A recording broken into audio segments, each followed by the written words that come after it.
আসসালামু আলাইকুম গাইস। আজকে আমাদের এই এসিটি ঠান্ডা হচ্ছে না, কয়েকদিন পর পরই এই এসিটির সমস্যা দেখা দেয়। তো আজকে আবারও আসলাম যে আসলে কী কারণে এটি সমস্যা হয়েছে। তো আজকে আপনাদেরকে সাথে নিয়েই সেটির কাজ করার চেষ্টা করব। এই এসিটি মূলত কয়েকদিন পর পরই সমস্যা হয়, হয়তো লিকেজ গ্যাস থাকে না, কম্প্রেসর অয়েল উঠে যায়।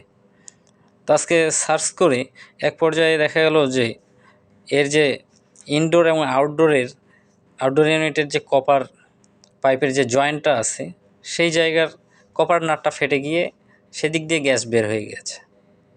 এই যে আপনারা দেখতে পাবেন, এই যে কপার নাটটা এটা ফেটে গেছে। এটা ফেটে যাওয়ার কারণে এই দিক দিয়ে গ্যাস বের হয়ে গেছে।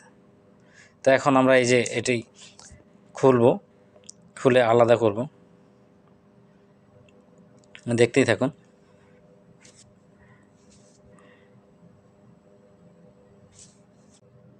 যে কম্প্রেসর অয়েলও প্রায় নষ্ট হয়ে গেছে, এই যে আপনারা দেখতে পাচ্ছেন পোড়া অয়েল বের হচ্ছে গ্যাসের সাথে। তো এই অয়েলটাও মূলত পরিবর্তন করে দিতে হবে, নাহলে আবার আমাদের এক্সপানশন ভালভ অর্থাৎ ক্যাপিলারি টিউব জ্যাম হয়ে আবার ব্লক করবে। তো এর হাত থেকে রেহাই পাওয়ার জন্য অয়েলটা চেঞ্জ করে দেওয়া জরুরি এবং ভালো করে ফ্লাশ করতে হবে। এই যে জয়েন্টটা খুলে ফেলেছি, এখন এই যে এর যে কপার নাটটা আছে এটা পরিবর্তন করে দিয়ে আমরা পুনরায় জয়েন্ট করব। এই যে দেখতে পাচ্ছেন পুরা অয়েলগুলো বেরোচ্ছে, কম্প্রেসর অয়েল। তো আমরা কপার নাটটা চেঞ্জ করে দিয়ে অয়েল পরিবর্তন করে ভালো করে ফ্লাশিং দিয়ে পুনরায় এই কাজটি আবার করব।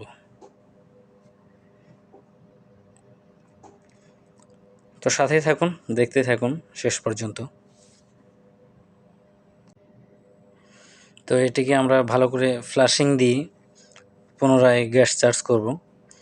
তার আগে আমাদের যে কপার নাটটি ফেটে গিয়েছে সেই জায়গায় শুধু নাট নয়, ফ্লেয়ারিংও নষ্ট হয়ে গিয়েছে, যার কারণে আমরা সেই ফ্লেয়ারিং নতুন করে ফ্লেয়ারিং করে কিংবা আলাদা একটা শর্ট পিস নিয়ে ফ্লেয়ারিং করে সেটা ওয়েল্ডিং করে পুনরায় কপার নাট সংযোগ করব। এই যে আপনারা দেখতে পাচ্ছেন নতুন একটি শর্ট পিসের মাথায় কপার নাট লাগানো হয়েছে এবং এই ডিসচার্জ পাইপে সেটি সংযোগ করে পুনরায় পাইপটির কাজ করা হবে। এই যে আপনারা দেখতে পাচ্ছেন ওয়েল্ডিং চলতেছে।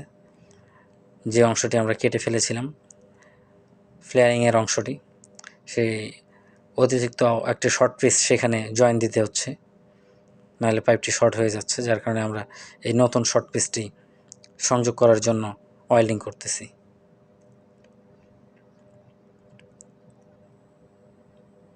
যে ওয়েল্ডিং চলতেছে দেখতে থাকুন। এরপর ওয়েল্ডিং হয়ে গেলে আমরা এটি ভালো করে ফ্লাশিং দিয়ে প্রেশার দিয়ে লিক চেক করব। অলরেডি আমাদের ওয়েল্ডিং হয়ে গিয়েছে, ওয়েল্ডিং ফিনিশিং চলতেছে।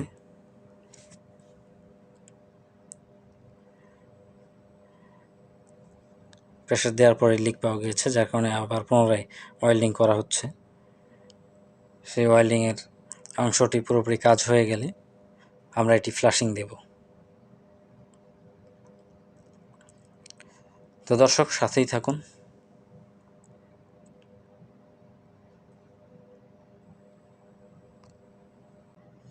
ওয়েল্ডিং প্রায় আমাদের শেষ, এখন জয়েন্টের পালা। এই যে কপার নাটের অপর প্রান্তের যে সংযোগ স্থলের পাইপ আছে সেটি থ্রেড টেপ পেঁচানো হচ্ছে। সঠিকভাবে থ্রেড টেপ পেঁচানো একটি ভালো কাজ। সঠিকভাবে থ্রেড টেপ পেঁচানো না হলে এখানে লিকেজের সম্ভাবনা থাকে। তো সঠিকভাবে থ্রেড টেপ পেঁচানোর পরে সেই কপার নাটটি ভালো করে জয়েন্ট দেওয়া হয়েছে এবং ফ্লাশিং দেওয়া হয়েছে। ভালো করে ফ্লাশিং দিয়ে আমরা ভ্যাকুয়াম করে নিয়েছি। এরপরে রেফ্রিজারেন্ট চার্জ করা হচ্ছে। আপনারা দেখতে পাচ্ছেন প্রেশার গেজ ম্যানিফোল্ড দ্বারা গ্যাসের প্রেশার মেজারমেন্ট করা হচ্ছে, রেফ্রিজারেন্টের প্রেশার মেজারমেন্ট করা হচ্ছে। কিন্তু এখানে একটি সমস্যা হয়ে গেছে, যেটি আমাদের হচ্ছে ফ্লাশিং দেওয়ার পরেও এই পোড়া অয়েলটি বের হয়নি। কিছু রেফ্রিজারেন্ট লিকুইড যখন ভিতরে গেছে তখন সেটি আমাদের ওই গ্যাসের সাথে মিক্সড হয়ে গেছে সেই পোড়া অয়েলটি, যেটা হচ্ছে ইনডোর ইউনিটের কয়েলই ছিল, সেটি এখন এই যে আমাদের ফ্লাশ করে বের করে দেওয়া হচ্ছে। এই যে তাপমাত্রা চেক করা হলো, টেম্পারেচারও ঠিক আছে, বাট এই গ্যাসটা আমরা ফ্লাশ করে বের করে দিচ্ছি, যার কারণে এই গ্যাসের সাথে এই পোড়া অয়েলটা মিক্সড হয়ে আছে, যেটি ইনডোর ইউনিটের ভিতরে। এটি যদি ইনডোর ইউনিটের ভিতরে থাকে তো সব কিছুই ঠিক থাকবে, বাট কুলিং ক্যাপাসিটি ঠিক আসবে না, কুলিং আসবে না, এক্সপানশন ভালভ জ্যাম হয়ে যাবে, বিভিন্ন ধরনের সমস্যা হয়ে যায় কম্প্রেসর চিজ করে এই পোড়া অয়েলের কারণে। তো আমরা এই সম্পূর্ণ পোড়া অয়েল বের করে পুনরায় ফ্লাশ দিয়ে ঢোকাবো। যে আপনারা দেখতে পাচ্ছেন আসলে অয়েলের কালার কীরকম হয়ে গেছে। এই লুব্রিকেটিং অয়েলটি এই যে প্রায় নষ্টই হয়ে গেছে, যার কারণে এটি পুনরায় অয়েল চার্জ করে কম্প্রেসর চালাতে হবে। আমরা এর মধ্যে অয়েল চার্জ করে নিয়েছি, অয়েল চার্জ করে নতুন করে ফ্লাশিং দিয়ে এবং ভ্যাকুয়াম করে পুনরায় রেফ্রিজারেন্ট চার্জ করব।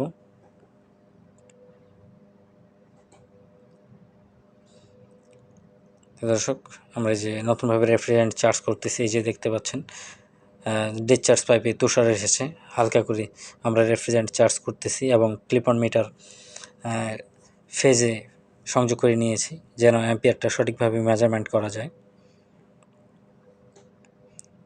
তো এক পর্যায়ে আমাদের রেফ্রিজারেন্ট চার্জ করা হচ্ছে, আস্তে আস্তে রেফ্রিজারেন্ট দিচ্ছি, যেহেতু কম্প্রেসরটি অয়েল চেঞ্জ করা হয়েছে এবং একবারে লোডও দেওয়া যাবে না, যেহেতু কয়েকবার এই কম্প্রেসরটির সমস্যা দেখা দিয়েছিল।